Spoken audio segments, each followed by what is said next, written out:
Relocation, relocation, relocation. St. Petersburg, Florida is high on everybody's relocation list, and it's for good reason. There's some amazing things that St. Petersburg has to offer, some amazing neighborhoods.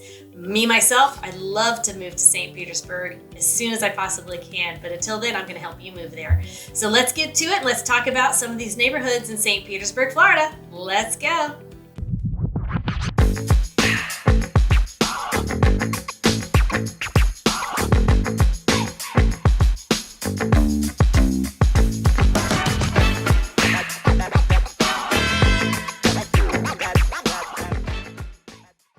Hey everybody, I'm Emily. I'm a licensed real estate agent here in the state of Florida, and I live in the Tampa St. Pete area. And this channel is dedicated to all things living, working, playing, sleeping, eating, and especially this crazy real estate market in Central Florida. So if that resonates with you, I would really appreciate it and love it if you'd click that subscribe button and that notification bell. That helps me out a lot. And don't forget to leave your comments below. I love them, even some of the crazy ones. Wink, wink, you know who you are. And if you have any questions, you can also put them in the comments below as well.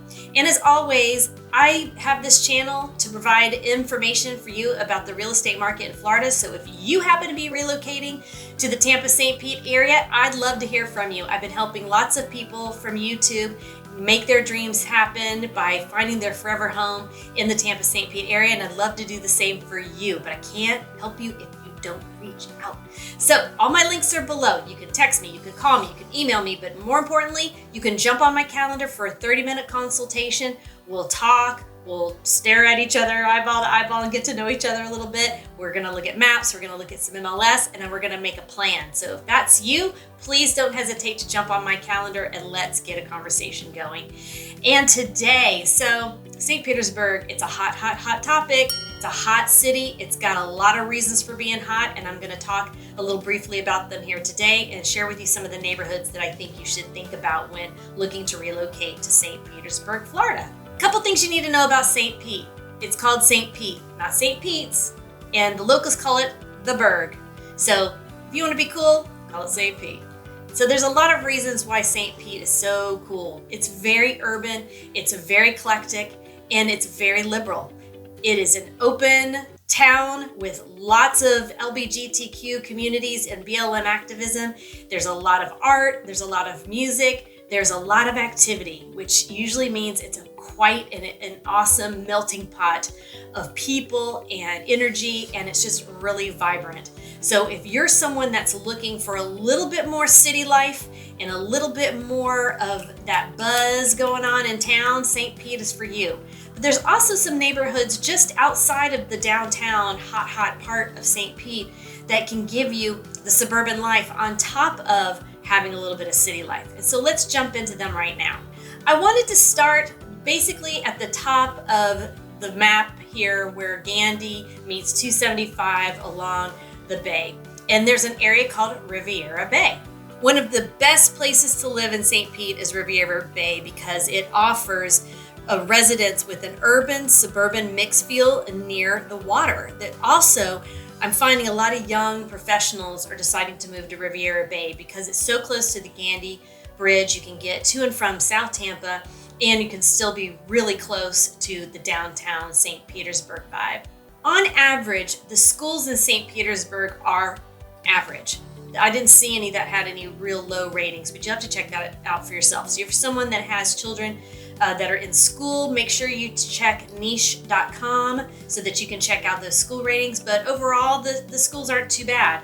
But Riviera Bay, the reason why I have been sending people to Riviera Bay is because you are in that suburban nook, but you can possibly get a house on a canal. You're also close, like I said, to the Gandy Bridge where there's the Getaway, one of my favorite beach, it's a boat pull-up sort of tiki bar, but it's big and it's got sand and it's open air and it's just lovely. You also have like the little Gandy Beach right there, and you have Weeden Island, which I do a lot of kayaking over there. So you're really close to all of that if that's really your vibe. The next little community I want to talk about is Shore Acres. Shore Acres is just southeast of the Riviera Bay area, but it's closer to the water. So you're going to see more of those homes that have canal access as well as open water access. It also sits very closely to Venetian Isles, which is also another area that I really love. Not to mention Short Acres is a very small jaunt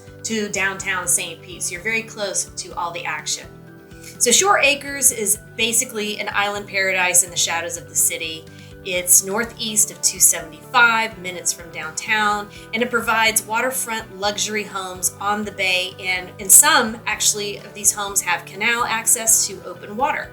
Short Acres architecture includes a mix of elegant, modern, multi-level waterfront estates, and it is also a historic area. It was platted in 1925, so you will still see some of those brick lane streets every now and then and some of those historic homes. So it's really eclectic and cool and gorgeous, and the views are to die for. So check it out.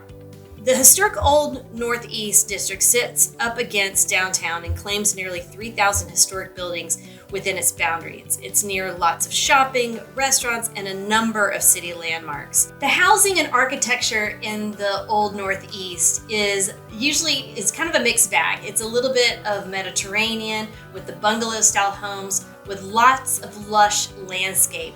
The jacarandas, I don't know if I'm saying that right, jacarandas, but we also have pine trees and palm trees, of course. And if you can imagine, we've actually got magnolias as well. So again, if you can understand what I just said, there's a lot of lush greenery that helps you feel like you're not just sitting on a beach somewhere, because you are right there near the water, but you are sort of in this interesting juxtaposition of nature and the beach. It's just beautiful and stunning. It's probably one of the most popular areas I get asked about within St. Pete. Not to mention there's a beautiful area called the Coffee Pot Bayou, which is the local residence of a lot of manatees that like to call it their home. And there's boats that are going by, and there's these little bridges that seem like they've been there since the early 1900s, and they probably have been. And there are some historic homes there as well. Actually, there's more than 3,000 historic homes still in Old Northeast area. Not to mention a ton of parks, a ton of biking and walking, and these little white sandy beaches. And again, you're very close to the Vinoy Park, and you're very close to downtown St. Pete. So it's a prime area for a lot of home buyers that are looking for something like that in the St. Pete area. Another very popular neighborhood that I get asked a lot about is the historic Kenwood area, which houses about 2,300 historic homes. It still has a few brick lane streets kind of sprinkled throughout the neighborhood. It is also west of downtown St. Pete. It's also near the Grand Central District as well, making it a really great area to get around, having that suburban feel as well as being able to get to the city pretty quickly. Now, it is not close to the water, so you don't get that water feel, but you can take a really quick bike ride or an Uber ride down to the pier, and you get your fill of water and boats, which is what I like to do, clearly. There are historical bungalow type houses in this area, which make up 50% of the homes. And the historic Kenwood area is located on a plateau, which is about 50 feet above sea level, which makes it a much higher than other neighborhoods in the city. So if you're concerned about flood zone, that is something to take into consideration as well. So historic Kenwood, it's really, really pretty. They've got a lot of these little tiny homes, they call them, those bungalows that we talk about a lot. So you're not gonna get a ton of square footage, but you're gonna get the cutest little house on the block probably. So let me know if you wanna go see one. And as I mentioned, the Grand Central District is this small little area that is south of Kenwood. And currently, it's got a lot of high-rises going up, those work-live sort of buildings, high-rises that everybody's really into right now, young professionals. Again, great restaurants. You can go down Central and you will not be disappointed in any of the restaurants or bars that you find. You can also walk to Tropicana Field, and then after, we've done this before, after a game, after a Rays game, we'll walk down Central and we'll head into a bar and we'll watch something else. I think a couple months ago when the Stanley Cup finals were happening, we watched the Rays for a couple of hours, then we went to a bar and we finished watching the Lightning beat somebody, I can't remember now, but it was a lot of fun. If you're into outdoor music venues, Janice Live is a very popular place, and lots of big bands come through there, and it's really fun. We used to go there as a kid. And there's lots of green space around Mirror Lake and Williams Park, and just lots of walkability. But if you don't want to walk, there is the Central Avenue trolley, which will take you up and down Central Avenue as well. That's about it for the Grand Central District. Check it out. Another little community I want to mention is called Coquina Key. Coquina Key is east of Lake Maggiore and south of Tropical Shores. It's a densely populated suburban area that feels a little bit more like it's on the outskirts of town a little bit, but you are still surrounded by water, and you're just an Uber ride from downtown into all the shopping. It's just a little community that, offers again the suburban feel with that beach kind of vibe. So it's an area that I definitely have been turning people onto. It sits just north of the Pinellas Point, which is also an area I love. But if you don't want to be that far south, Coquina Key is another great option.